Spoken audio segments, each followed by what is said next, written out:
5 p.m. Tuesday, December 5th, this special city council meeting. I'd like to introduce the meeting and acknowledge that the press and public have been duly notified of the meeting in accordance with the Freedom of Information Act. Nicole, can we do a quick roll call? Absolutely. Councilmember Goshen? Here. Councilmember Hahn? Here. Councilmember Myers? Here. Councilmember Ward? Here. Councilmember Streetman? Here. Councilmember Popson? Here. Councilmember Anderson? Here. Councilmember Pierce? Here. Mayor Pounds? Here. You have a quorum? Thank you. First item is special presentations. First, we would like a recognition of outgoing council members Kevin Popson and Rusty Streetman. So very small token of appreciation on behalf of the city. We've done these wood-carved, for lack of a better term, maps of the Isle of Palm. So personally, for myself, and certainly on behalf of the city, pass that to Kevin, if you don't mind. There you go. Thank you both for your service. We all came in together. I think we had 2 meetings and wound up going to COVID very quickly and Zoom for, I don't know, 6, 7, 8 months, felt like 6 or 7 or 8 years. And then we had 48 meetings. A bit self-induced.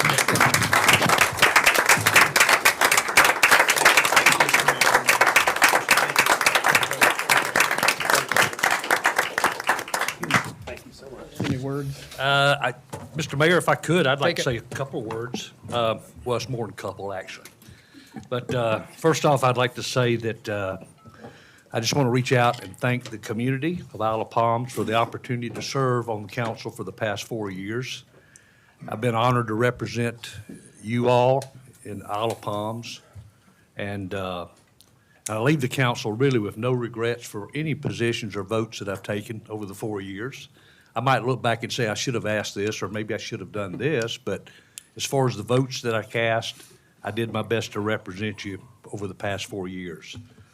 I'd also like to thank the many supporters that provided a lot of encouragement for me during the campaign and actively supported me for re-election.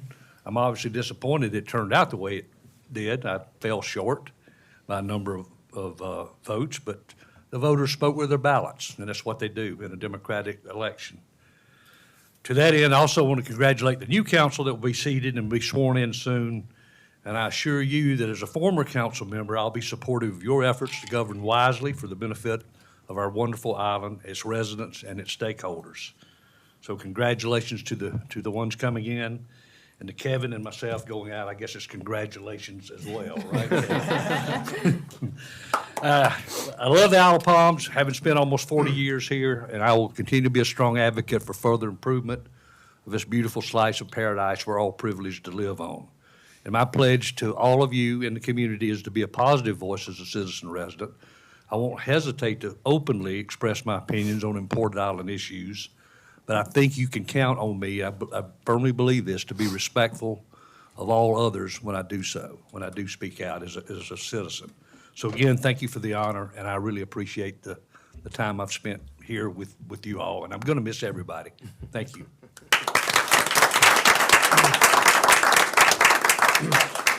I didn't know we were giving speeches, so I had nothing to prepare. So Okay. we'll just wing it.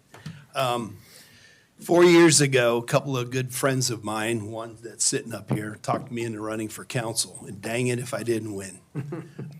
And 2 months later, we had COVID hit. So, and then I think we had 3 years of meetings in 1 year. So last 4 years have been stressful, interesting, I guess the best word, but it's been an honor and a privilege. And never thought over all these years I'd be sitting as a council member, but I'm very, very fortunate and glad.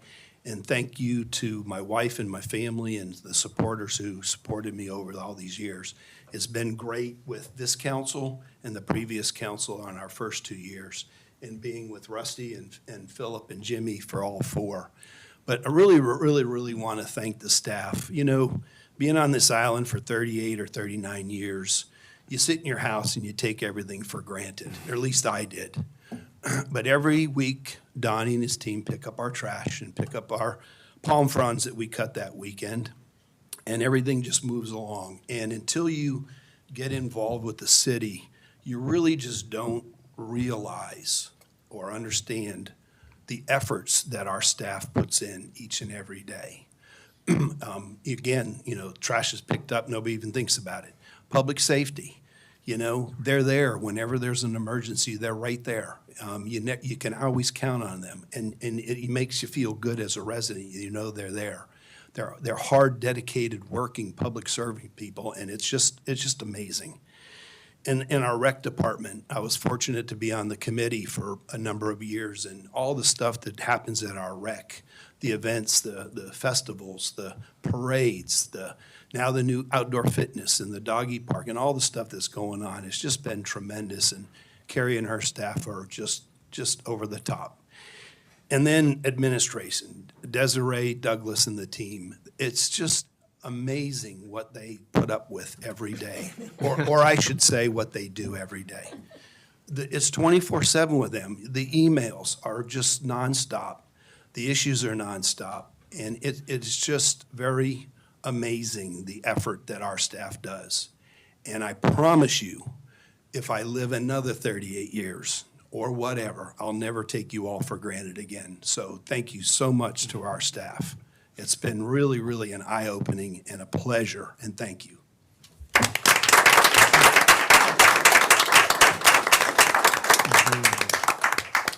Thank you both. Kevin, speaking of one of those hard, dedicated workers, we're here tonight also to recognize Travis Stafford, our fire marshal ahead of his retirement. Chief O, you want to come up and join us, say a few words? Absolutely. Travis, thank you and your wife for joining us tonight. Oh, yeah, come on up here. He needs a little moral support.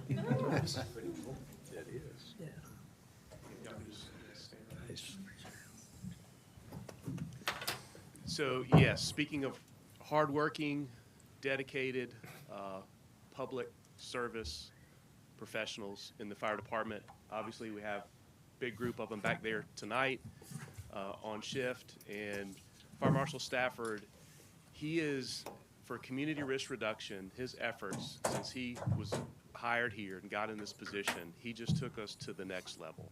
He did things for our island, for our community residents and our visitors that communities of this size have not been able to do. And it's because of council support, the phenomenal community support we have, the support from our firefighters. And so he is there. He's one of those positions where he is there for them. He works his fingers to the bone to make sure that they are safe through various initiatives. He is all the time working with stakeholders, whether it's Isle of Palms Water and Sewer, whether it's our recreation department. He's talking to Donnie Pitts and Robert Acero. He's talking to the Chamber of Commerce. He's talking to all our business owners on Front Beach, Wild Dunes, the Community Association, Wild Dunes Resort. He is my position out there, and he does it independently.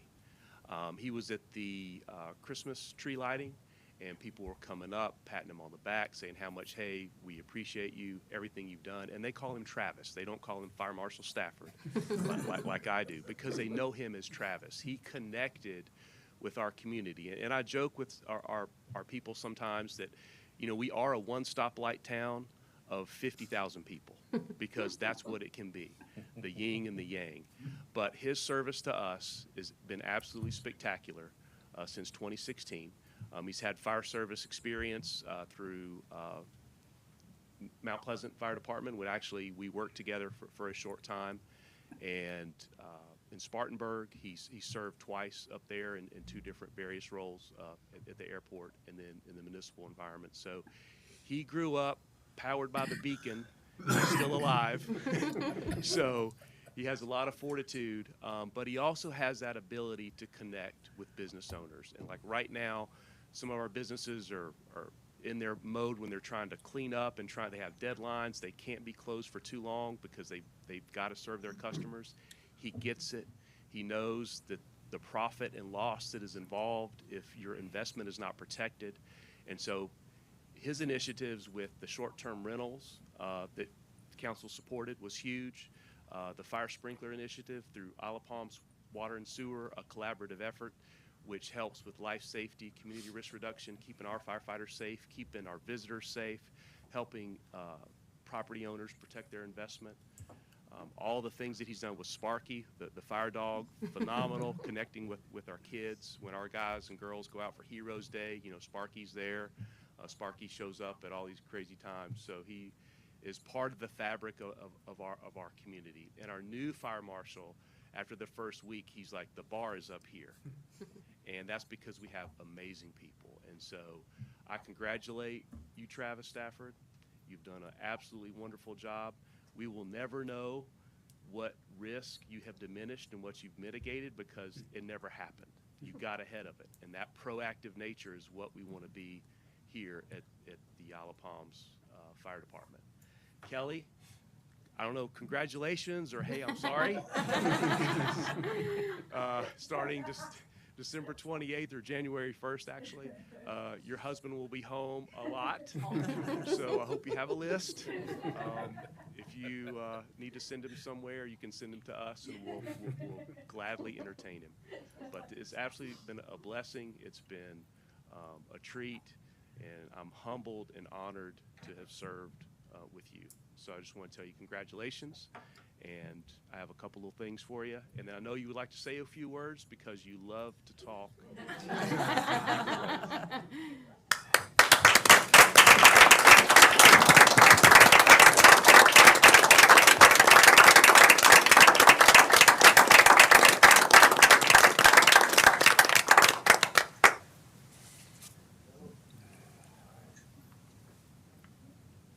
And Lynn helped design that, so it was classy. But yes, congratulations.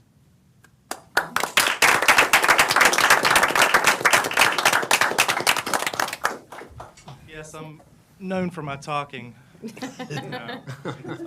I'm very humbled by this. Thank you for the 7 years here with the city. Thanks to everybody, council, administration, firefighters. It is tough, you know. You get to that point, and it's all blind from going out there. But we'll find something to do. Thank you for letting me in my career here. This is a great place. Very fortunate. You're all the firefighters. They do work hard to protect the island. And as far as my office, you know, we work to try to mitigate any fire hazards, residential and commercial. And with that, unfortunately, it makes their guys' job easier and a little harder because they don't see any fires, which we don't want to see in our office. But we always try. Our Marshal Marshal, he's on the same level as me. He comes from the same cloth. He is passionate about fire prevention, mitigation, community risk reduction. So you'll see more of him. And I appreciate very much for everything the city did. Thank you.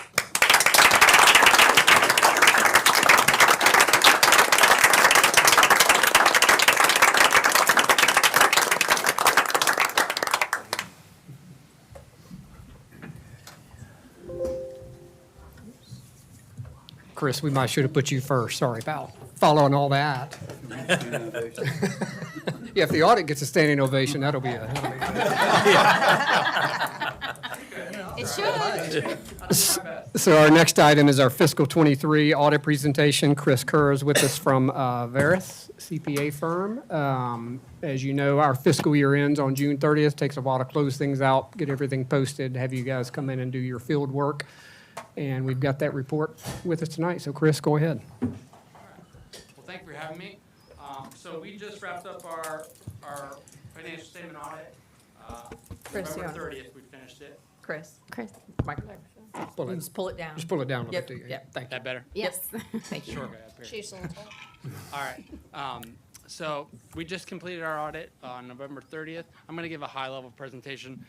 If you don't have the audit package in front of you, I believe that you usually post it on the website, but is about 90 pages, so I'm going to condense it down to about 5 minutes worth of information. But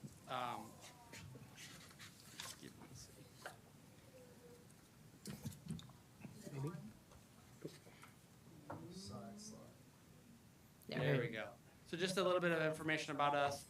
Veris is a CPA firm locally. We're in Mount Pleasant, West Ashley, and in Somerville. I have 15 years of experience. Been with Veris for about 6 years. as a partner for about the last 2 years. Going over the audit at a very high level, so the big thing that happened this year that really isn't in the financial statements is that we kind of had a change of the guard. Debbie Suggs was here in the past, and Deborah has taken over her role. And usually as an auditor, that's a little bit of, gives you a little bit of caution, I'll say, because you never know how they're going to do. I will say Deborah did amazing. Very organized. This is a very difficult set of financial statements that we have in front of us. It's not as difficult as fire and safety, but it is very, from a financial standpoint, complex. There's a lot of different accounts, and it takes a level of organization and sophistication to get it right. Also, as a leader of a team, it definitely takes some organization there as well. So overall, there were no difficulties encountered during the audit, which is great. Great communication and organization, as I mentioned. The big thing that we sometimes have on audits of this scale is that we have adjustments. We find errors, and we just have to change the numbers, essentially, to make sure that they're right. There were no journal entries, no internal control findings, so that's auditor speak for processes. We want to make sure that there's processes in place that if there's an error, it gets corrected before it gets to us, or in the worst case, in that sense, if there's fraud, that it can either be prevented or detected timely. So no internal control findings, no compliance finding as well. I'm going to go over a few pages of the report at a high level as well. Pages 1 through 3 of the financial statements, as Mayor mentioned, this is for the year ended June 30th, 2023. The purpose of the financial statement audit is to provide an opinion on the material accuracy of the amounts and disclosures in the financial statements. And so, as auditors, we're basically opining onto whether they're accurate. And the best thing that you can get in an audit is what they call a clean, unmodified opinion. We have provided you with a clean, unmodified opinion. And like I said, there was no audit adjustments or internal control findings to get to that point. The financial statements provide detailed information, and then there's also a summary. If you're looking at governmental financial statements, the management discussion analysis can be a nice, helpful tool because it summarizes the organization or the city at a high level, and it also can provide comparative information. Most of the information in here is just looking at June 30th, 2023, but the MD&A, as we call it, also will show you the previous year, so you can see, okay, how did revenues look last year? How did they look this year? Where are expenses at? So some of the key numbers here, assets exceeded liabilities by about $53.5 million, of which $47.5 million were related to city's governmental, and $6.1 million were business type activities. That would be the marina.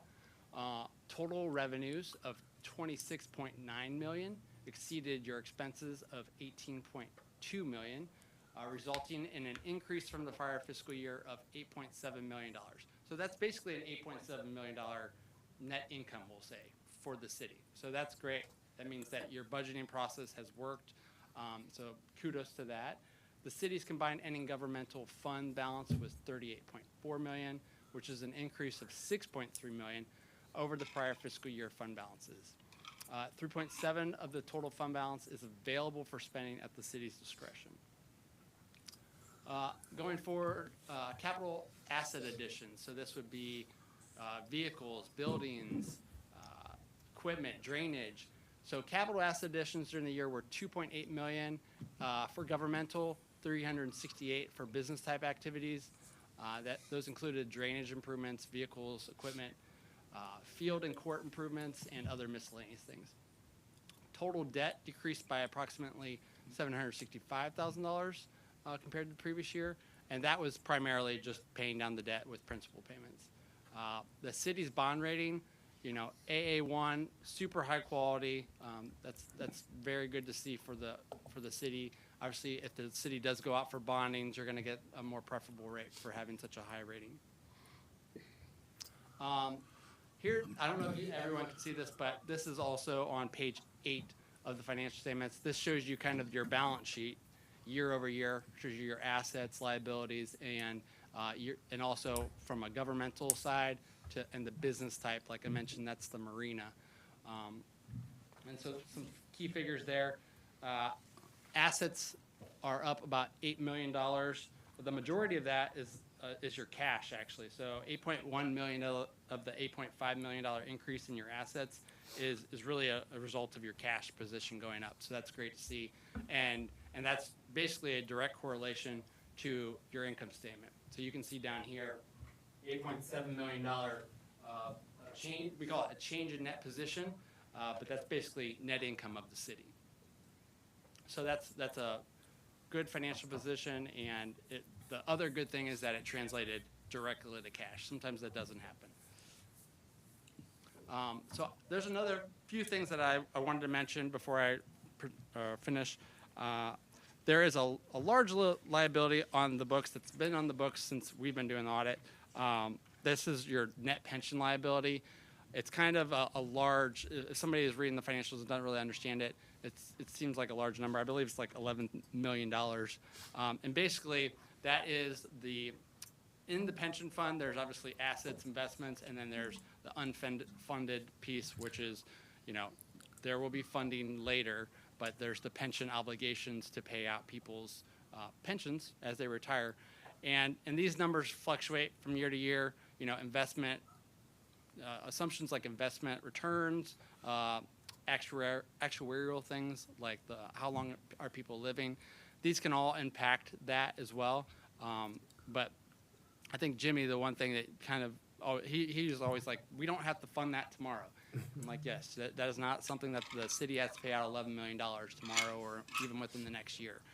That is something that really is going to happen probably over the life of most of us here. And Jimmy or anybody else, feel free to interject or have any questions there. I'm happy to answer them. Well, the balance sheet is just, as we know, it's just a snapshot at a given point in time at midnight on June 30th. And where are your assets, where are your liabilities, and that number has to be disclosed. It was brought down from the state, I believe, several years ago. We didn't used to have to show it, but it is a big number. It's about 11 million. Mm-hmm. The total liabilities is like 20, I believe, or something like that. I can't remember. Mm-hmm. But it's a huge part of that. Yeah. But like you said, we don't have to pay it tomorrow. It's going to be there for a long time. Yep. So I'll open up to any questions if council has any.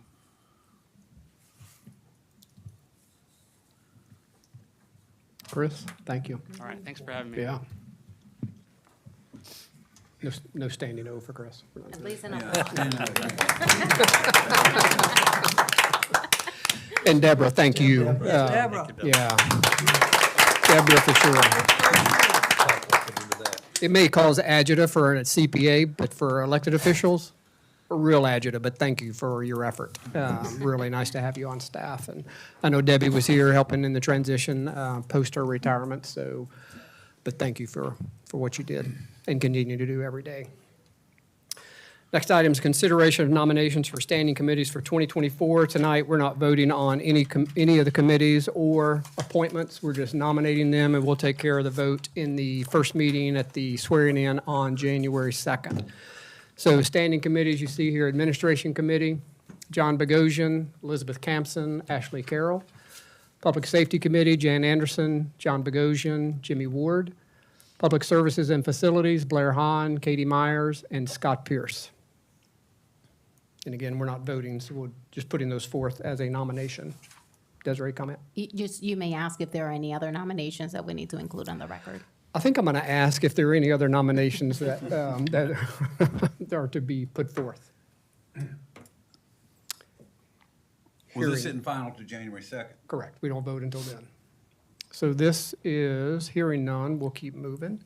Well, I'll have some changes on January 2nd. Consideration of nominations for. Well, Mayor? Oh, sorry. If there are any change, the votes in January can only happen on nominations that are made at this meeting. Okay. That's why any nominations that you all would like to vote on in January have to be made at Come this here. meeting tonight. And we'll record all of the nominations for each standing committee or any of the other officer positions. Those will be recorded in the minutes and then presented again in January. We cannot entertain new nominations in January. Okay, well, if it's to be done tonight then, right? Yes, sir. Okay. So can current council members make nominations or no? Current council Current members or- and those who carry over can make nominations, or the council members elect that Elect. are present in the room. Well, administration, I'd like for it to be, I'd nominate Blair Hahn and Jimmy Ward, and Ashley Carroll is already nominated. And I'm not really too concerned where the others land at this point. But I think it's good to mix. I've been on public safety, and I think it's good to mix up the roles so everybody can learn to all the positions in all the committees.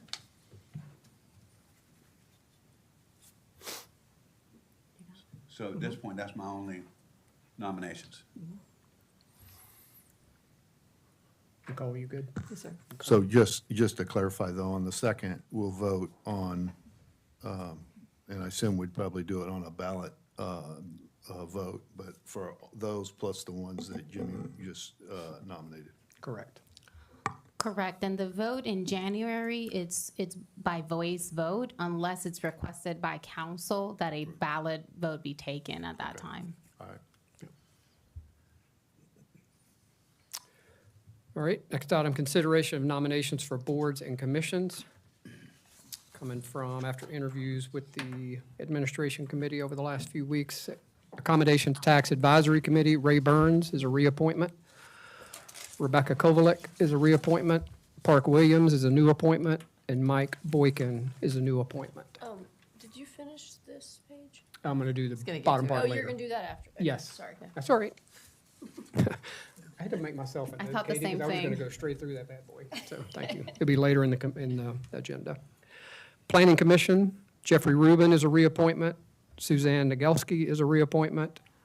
Ron Denton is a reappointment, and Richard Steinert is a new appointment. Environmental Advisory Committee, Laura Levens is a new appointment. Dane Buckout is a new appointment, and Todd Murphy is a new appointment, and the student representative is Lucia Spiota. I hope I pronounced that right. Board of Zoning Appeals, Ellen Goer is a new appointment. Susie Wheeler is a new appointment to fill an unexpired term. And Robert Miller is a new appointment to fill an unexpired term. Next item is consideration of nominations for city judges, city attorney, and city prosecutor. First is city judge Michael Maloney. Associate judge is Chris Skipper. City attorney Mac McQuillan from Haynesworth, Sinkler, and Boyd. And city prosecutor Culver Kidd. Next item is consideration of nominations for CARTA Board of Directors, Jimmy Ward. Consideration of nominations to Charleston Visitors Bureau, Philip Pounds. Consideration of nominations to Charleston, Berkeley, Dorchester Council of Governments, Jan Anderson. Consideration of nominations of liaison for the Environmental Advisory Committee, Katie Myers. And are there any other nominations for those appointments? I'd like to revisit the committees. Just We kinda done, we done past that. We're still on the meeting?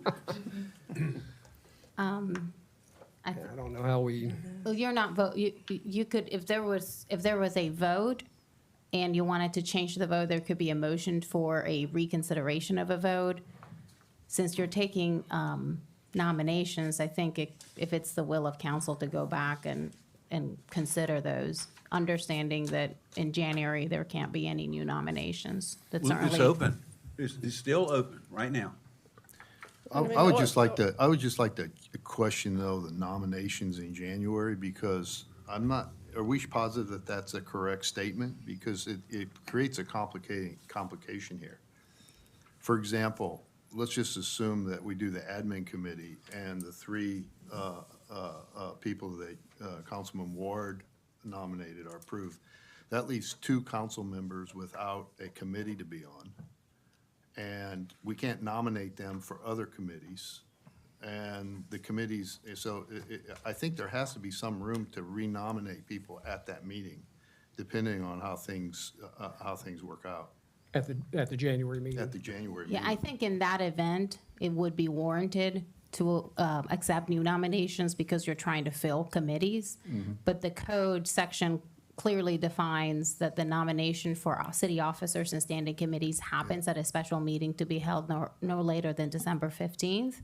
And then those nominations in an election year happen in January. But how would we handle the scenario that I just suggested? I was getting ready to fix that. I would rely on the city attorney as a parliamentarian to answer that question. I don't recall a time when we I have. think Blair's gonna Can we maybe go, if we can go back, address that can you issue. put it back up there Sure. so that I can see who's. Let me go back to the top of that page, please. So I would nominate John Bogosian for Public Service and Facilities, and I'd nominate Elizabeth Campson for Public Safety Committee.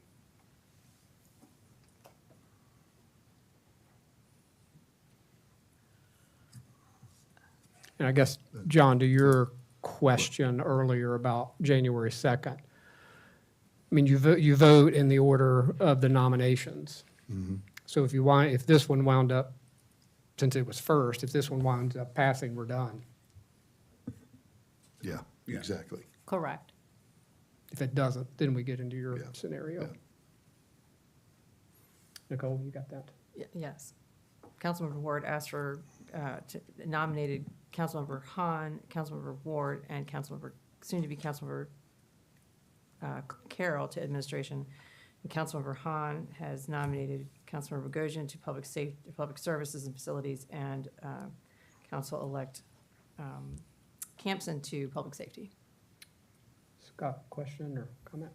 No, I'm just trying to think through the scenario, because I think once we leave this meeting, I don't think we can change anything on January 2nd if the code is the code. I'm We'd be reading good. section 1332, appointment of members, and this is under chapter 3, procedures, committees, ordinances, and use of the code, understanding committees, article B.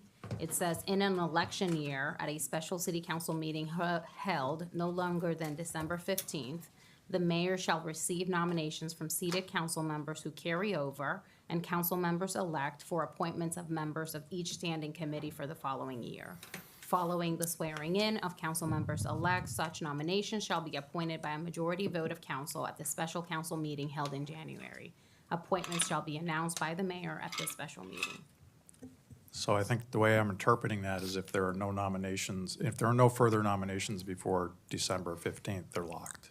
That's just the way I would read the code. When you look, so there is another process. If there is a vacancy, you all can consider nominations to fill a vacancy in a committee. So I would think if there was only 2 that get voted, that would be considered a vacancy. And at that point, I think you can consider a nomination to fill that. And I think to me, what you just read is weird, the way that it's worded. And just to make sure that we're all really clear, because Mayor Pounds kind of presented this list, so I would like to give him this list that's on the screen right now.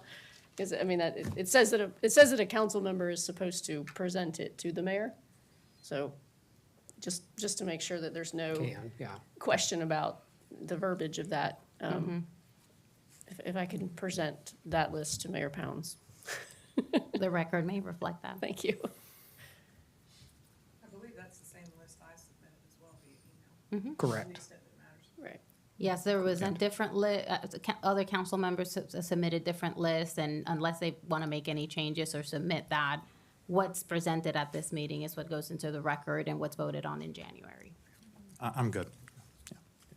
So, were those changes suggested, will they be considered in January or not? Yes, sir. They will. So those, you presented those to the mayor. Yeah, So- you'll have, again, it's in the order of, so this will be first, yours would be second, Blair's would be third, from a voting standpoint.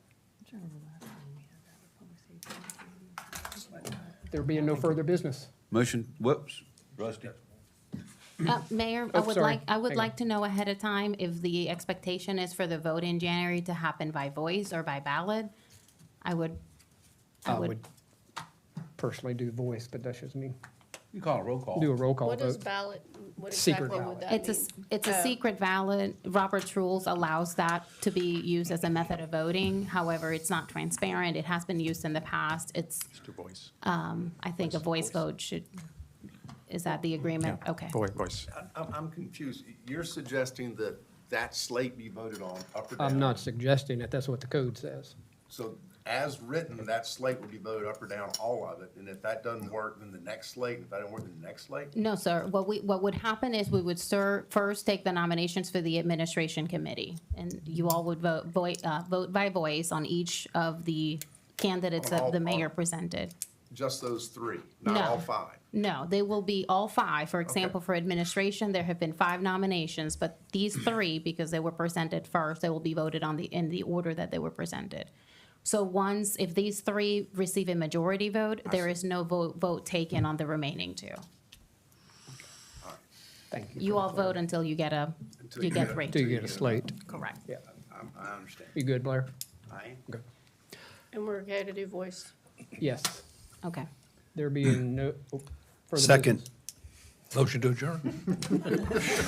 You guys get to the end and just screw it up.